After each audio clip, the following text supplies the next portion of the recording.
اس کے انتخاب کا معاملہ ہے، اس میں صرف مسلمان مرد اور عورتیں ووٹ دیں گی، اور صرف وہ مسلمان اس میں حصہ لیں گے، مرد، اس لیے کہ امورکم الی نسائکم یہ محمد رسول اللہ کے فرمان کے خلاف ہے۔ عورتوں کے حوالے کچھ اور ذمہ داریاں ہیں جو اسلام نے کی ہیں، وہ میں بعد میں کروں گا۔ ووٹ دیں گی اس لیے کہ حضرت عمر رضی اللہ تعالیٰ عنہ نے جو ایک کمیٹی بنائی تھی، جس کے بعد کے تیسرے خلیفہ کا انتخاب ہوا، جس کے ذریعے سے اس میں حضرت عبد الرحمن ابن عوف نے مردوں سے بھی رائے لی، خواتین سے بھی رائے لی، رائے کی حد تک ہمارے پاس مثال موجود ہے، لیکن یہ کہ اس سے آگے معاملات مملکت، معاملات ریاست یہ مردوں کے لیے ہیں، عورتوں کے لیے نہیں۔ ان کی علیحدہ باڈیز ہو سکتی ہیں ان کے مسائل کے بارے میں جن سے رائے لی جا سکے۔ یہ ہے دوسرا نکتہ، مخلوط قومیت کی نفی۔ تیسرا نکتہ، خلیفہ کا انتخاب بلا واسطہ تمام مسلمان مرد اور عورتیں کریں گے، لیکن اس خلیفہ کا معاملہ وہ نہیں ہوگا جو پارلیمانی نظام میں ہے۔ خلفائے راشدین مشورہ لیتے تھے، مشورہ لینا فرض ہے، حضور سے کہا گیا شاورہم فی الامر، لہذا کون ہوگا جو اس سے مستثنیٰ ہو؟ لیکن یہ ووٹوں کی گنتی کا معاملہ کبھی نہیں رہا اسلام میں۔ خلیفہ راشد نے کبھی گنتی کر کے ووٹ لے کر اور فیصلے نہیں کیے، بلکہ یہ کہ خلیفہ کو پورا اختیار ہے۔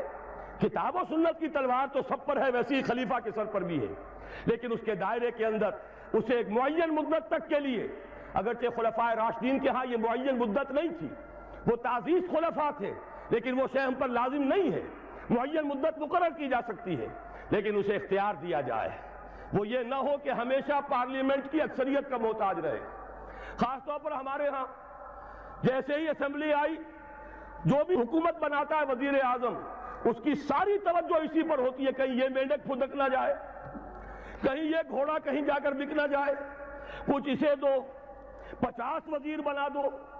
یہ بھی رہا ہے بلوچستان میں، شاید اب بھی ہے، کہ جے یو آئی کے غالباً اس میں بلوچستان کی اسمبلی میں صرف 6 رکن ہیں اور 6 کے 6 وزیر ہیں۔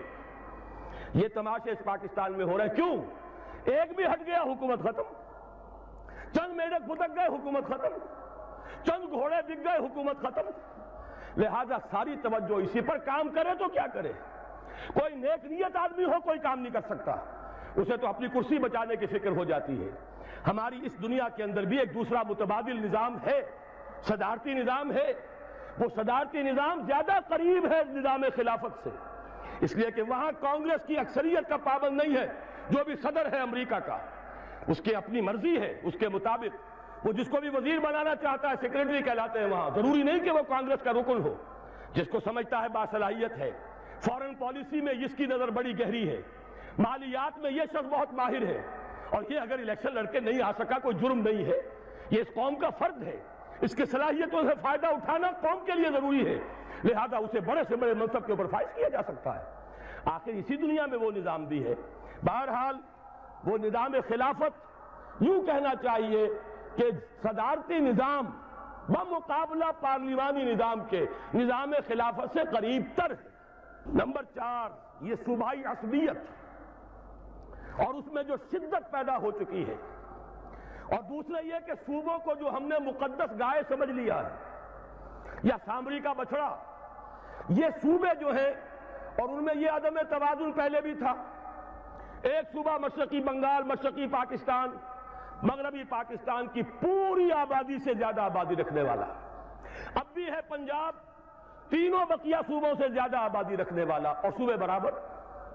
نتیجہ یہ ہے کہ پنجاب کو کبھی تو گالی کھانی پڑتی ہے، بلکہ کبھی کیا اکثر بڑے بھائی ہونے کے ناطے گالیاں اسے کھانی پڑیں گی، اور سب سے زیادہ نقصان بھی پنجاب کو برداشت کرنا پڑتا ہے۔ جو حکومت ہے اس کی اکثریت جو ہے پنجاب سے ہے، اسے قائم رکھنے کے لیے اب اکثریت کی ضرورت ہے دوسرے صوبوں سے بھی، لہذا وہ ڈکٹیٹ کراتے ہیں۔ ضیاء الحق 11 برس تک رہا اور وہ ایک بہاری کو پاکستان نہیں لا سکا۔ کیوں نہیں لا سکا؟ اس لیے کہ سندھی اس کے مقابلے میں کھڑے ہو جاتے تھے۔ یہ عصبیتیں جب تک نہیں ٹوٹیں گی اس وقت تک کوئی اچھے سے اچھا حکمران بھی یہاں کچھ نہیں کر سکے گا۔ پھر صوبے آپ نے اتنے بڑے بنا رکھے ہیں، ظاہر بات ہے ہائی کورٹ ایک ہوگی، جو بھی آپ کے لوگ ہیں جن کی شکایتیں ہیں لمبے لمبے سفر کریں اور جائیں، اور وہاں جا کر جو ہے وہ اپنا خط برداشت کریں، ہوٹلوں میں ٹھہرے۔ چھوٹے چھوٹے صوبے ہمارے نزدیک دو چیزیں ایک تو یہ کہ صوبوں کی تعداد بڑھائی جائے، موجودہ کمشنریوں کو صوبہ بنا دیا جائے۔ ضیاء الحق صاحب نے بھی یہ بات کہی تھی، اور بھی بے شمار لوگوں نے یہ بات کہی ہے کہ پاکستان کے بہت سے مسائل کا حل اس میں ہے کہ صوبے چھوٹے کر دیے جائے، تعداد بڑھا دی جائے، لیکن کوئی ہمت نہیں کرتا۔ ضیاء الحق صاحب کو ہمت نہیں ہوئی، کہا تو انہوں نے یہ تھا کہ دیکھو افغانستان کو آبادی میں ہم سے 1/5 اور صوبے ہم سے 12 گنا زیادہ، 50 صوبے، لیکن یہ کہ یہ کام بھی واقعتاً کرنے کا ہے، چھوٹے صوبے، تاکہ لوگوں کو اپنی ضروریات انتظامی جو ہے اس کے لیے لمبے سفر نہ کرنے پڑے، اور پھر جب یہ صوبے ٹوٹیں گے تو اس سے یقیناً وہ عصبیت کی دیواریں جو کھڑی ہو گئی ہے وہ بھی منہدم ہوں گی۔ میں تو بھارت کی مثال دیتا ہوں، بلکہ اس میں ایک بات اور عرض کر رہا ہوں، یہ لسانی اور ثقافتی معاملات جو ہیں، نسلی، لسانی، ثقافتی، ان میں ہمارے ہاں افراط و تفریط ہے، یا تو انہیں سمجھ لیا گیا ہے منزل من اللہ، اور یا انہیں کہہ دیتے کفر، دونوں باتیں غلط ہیں۔ لسانی، نسلی، علاقائی عصبیت اور تعصب غلط ہے، لیکن لسانی، نسلی، علاقائی ثقافتیں اور زبانیں ہرگز کفر نہیں ہیں۔ ہر ثقافت اپنا حق رکھتی ہے کہ پروان چڑھے، ہاں اس میں سے جو چیز کتاب و سنت کے منافی ہے وہ نکال دیجیے، باقی وہ ان کا حق ہے۔ ہر زبان برابر کی حقدار ہے کہ پروان چڑھے، مسلمان کے لیے سوائے عربی زبان کے کوئی اور زبان مقدس نہیں، اور وہ بھی اس لیے نہیں کہ وہ عربوں کی زبان ہے، اس لیے کہ اس میں اللہ کی کتاب ہے، اللہ کا کلام ہے، اس میں اللہ کے رسول کے فرامین ہیں، براہ راست مطالعے کے لیے عربی زبان کا سیکھنا لازم ہے، ورنہ یہ ہے کہ اندھے کی لاٹھی جس کے ہاتھ میں چلی گئی وہ لے جائے گا۔ آپ کو جس نے جو بتا دیا قرآن میں یہ لکھا ہے، حدیث میں یہ لکھا ہے، آپ تو اس کے پیچھے چلنے پر مجبور ہوں گے۔ آنکھیں کھولیں، عربی پڑھیں اور دیکھیں کون کیا کہہ رہا ہے، قرآن اور سنت کے مطابق کہہ رہا ہے یا غلط کہہ رہا ہے۔ بہرحال عربی زبان اپنی جگہ، باقی لسانی، ثقافتی جو فرق ہیں ان کو مٹانا ہرگز مقصود نہیں۔ قبائلی معاملات رہے، ہاشمی ہاشمی رہے، اموی اموی رہے، تائی تائی رہے، غفاری غفاری رہے، ثقفی ثقفی رہے، یہ سب کے سب قبیلے موجود رہے۔ اس اعتبار سے ان دونوں چیزوں کا معاملہ جو ہے درست اسی طرح ہو سکتا ہے کہ ایک دفعہ ان صوبوں کے حصے بکھرے کر دیے جائیں، اس میں لسانی اور ثقافتی یونٹس کو بھی سامنے رکھا جائے، کوئی حرج نہیں، کوئی خلاف کتاب و سنت نہیں، لیکن یہ ہے کہ اس سے دو طرفہ فائدہ ہوگا، یہ عصبیت ٹوٹ جائے گی اور یہ کہ لوگوں کو انتظامی طور پر سہولت حاصل ہو جائے گی۔ پانچویں چیز ہے سود اور جوئے کے کامل انسداد کے ذریعے معیشت کی تطہیر اور اس کی بجائے شراکت اور مضاربت کا صحیح شرعی نظام قائم کیا جائے۔ یہ وہ چیز ہے جو میں عرض کر چکا ہوں، ان میں سے ایک تو بہت آسان ہے۔ واقعہ یہ ہے کہ اس میں تو کوئی زلزلہ نہیں آتا، کوئی مشکل نہیں آتی، جوئے اور سٹے کو آج حرام کیا جا سکتا ہے بغیر اس کے کہ سرے منہ بھی کوئی فرق یہاں واقع ہو، کوئی مشکل پیدا ہو۔ فرق تو ہوگا، نجاست ختم ہو جائے گی، قرآن جسے کہہ رہا رجس من عمل الشیطان، تطہیر ہو جائے گی، لیکن یہ کہ کوئی زلزلہ نہیں آئے گا کہ کوئی ہماری نظام معیشت کا وہ لازمی حصہ ہے۔ سود کے بارے میں مانتا ہوں زلزلہ آئے گا، لیکن یہ زلزلہ خوش آئند زلزلہ ہے، اور جب تک یہ زلزلہ نہیں آئے گا تدریجاً سود ختم نہیں کیا جا سکتا۔ جب ایک طرف آپ حرام کی دکان کھلی رکھیں گے اور حرام سستا مل رہا ہوگا، دوسری طرف حلال ہوگا اور وہ مہنگا ہوگا، عام آدمی لازماً پانی جو ہے نشیب کی طرف جاتا ہے، وہ حرام کی طرف راغب ہو جائے گا۔ حرام کا دروازہ بند کیجئے، اب سرمایہ کہاں جائے گا؟ گھر میں نہیں رکھا رہے گا، گھر میں رکھا رہے گا پگھل جائے گا برف کی طرح، گھر میں رکھا جائے گا ڈیویلیویشن کے ذریعے سے، انفلیشن کے ذریعے سے کم ہوتا چلا جائے گا، لا محالہ اسے میدان میں آنا پڑے گا، اور میدان میں آنے کے دو ہی راستے ہیں، مضاربت یا شراکت، یا یہ کہ خود کام کرو۔ ہماری عظیم اکثریت تو انہی لوگوں پر ہے، اپنا سرمایہ اپنی دکان، تھوڑی پونجی ہے ریڈی لگا رہا ہے، اس سے بھی کم ہے چھابڑی لے کر اپنے سر پر پھر رہا ہے، زیادہ اکثریت تو ان لوگوں کی ہے۔ لیکن جو بہت بڑے بڑے لوگ ہیں، کارخانے لگائیں شراکت کی بنیاد پر، کمپنیاں چلائیں مضاربت کی صحیح بنیاد پر، یہ لیبل جو ہے سود کے اوپر، یہ چاہے وہ پی ایل ایس ہے اور چاہے مضاربہ اس وقت جو ہو رہا ہے، وہ بہت بڑی جسارت ہے کہ سود کو مضاربہ کہا گیا ہے۔ یہ جتنے بھی نظام ہم نے اختیار کیے ہیں، یہ در حقیقت کل کے کل سود ہے۔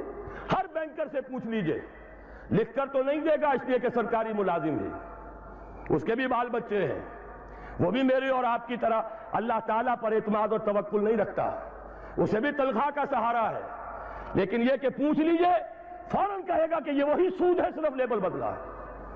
حقیقت میں سود کو ختم کریں گے تو اللہ اور اس کے رسول سے ہماری صلح ہوگی، مصالحت ہوگی، ورنہ اللہ اور اس کے رسول کے خلاف جنگ کرتے رہیے، عذاب پر عذاب کے کوڑے آئیں گے۔ اور کوئی عجب نہیں کہ وہ چھوٹا کوڑا جس نے 2 لخت کیا تھا، لیکن غنیمت تھا کہ مشرقی پاکستان ون پیس رہا، ایک ملک تو رہا۔ بنگلہ دیش ہے، مسلمانوں کی اکثریت کا ملک ہے، وہ دور بھی گزر گیا جبکہ وہاں کسی نے یہ کہا تھا کہ اگرچہ بنگلہ دیش آبادی کے لحاظ سے سب سے بڑا مسلمان ملک ہے، but we won't like to be called a Muslim country، ہم یہ نہیں چاہیں گے کہ ہمیں مسلمان ملک کہا جائے۔ انا للہ و انا الیہ راجعون۔ یہ پہلے وزیر خارجہ تھے بنگلہ دیش کے، لیکن اللہ کا شکر ہے وہ وقت گیا، ون پیس ہے۔ کبھی بھولی ہوئی منزل بھی یاد آتی ہے راہی کو، اگر ہم نے کوئی قدم اٹھا لیا۔ یہ جنرل صاحب جو اپنا خون بہا کر آئے ہیں اس سرزمین میں، کیا جب کہ ہمارے اور فوجیوں کے اور جتنے لوگوں نے وہاں خون بہائے ہیں اور جن کے خون وہاں جذب ہوئے ہیں وہ رنگ لائے گی ہنا پتھر پہ گھس جانے کے بعد، اور پھر وہ ملک کم سے کم ون پیس ہے، ون پیس باقی ہے، ون پیس واپس بھی آ سکتا ہے۔ لیکن یاد رکھیے اگر اللہ کے عذاب کا دوسرا کوڑا مغربی پاکستان پر برسا تو یہ ایک پیس نہیں رہے گا، اس کے کئی ٹکڑے ہوں گے، منصوبے بن رہے ہیں۔ کبھی کوئی ہمیں سناتا ہے اور امریکہ ہی کی سازش ہے، یہودیوں کی پشت پناہی ہے، کراچی کو الگ کرو، دیکھو ہانگ کانگ کو، دیکھو سنگاپور کو، سنگاپور آبادی میں تم سے 1/3، رقبے میں تم سے 1/3، صرف کراچی شہر سے بھی آبادی میں 1/3، اور دنیا میں کیا اس نے تہلکہ مچا دیا ہے، اس کی تجارت اور صنعت کے ڈنکے بج رہے ہیں۔ کیوں نہیں تم بھی علیحدہ ہو جاتے؟ اور سندھو دیش، تمہاری زبان، تمہارا کلچر، تمہیں ریڈ انڈینز بنایا جا رہا ہے، تم تو ختم کر دیے جاؤ گے، کیوں نہیں سندھو دیش بنواتے؟ یہ ساری تحریکیں اندرونی ہی اس کے اسباب نہیں ہے، خارجی اس کی طرف سے تحریکیں موجود ہیں۔ اگر یہ کامیاب ہو گئے خدا نہ خواستہ خاکم بدہن تو یہ تو کئی ٹکڑے ہوں گے۔ اور میں نے پہلے بھی کہا تھا، آج پھر سنا دینا چاہتا ہوں، یہ شہر لاہور ہے،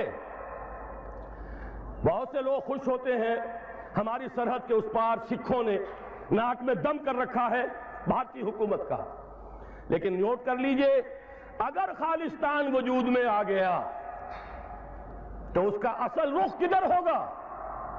وہ طاقت، خون دینے کی وہ عادی ہو گئی ہے قوم۔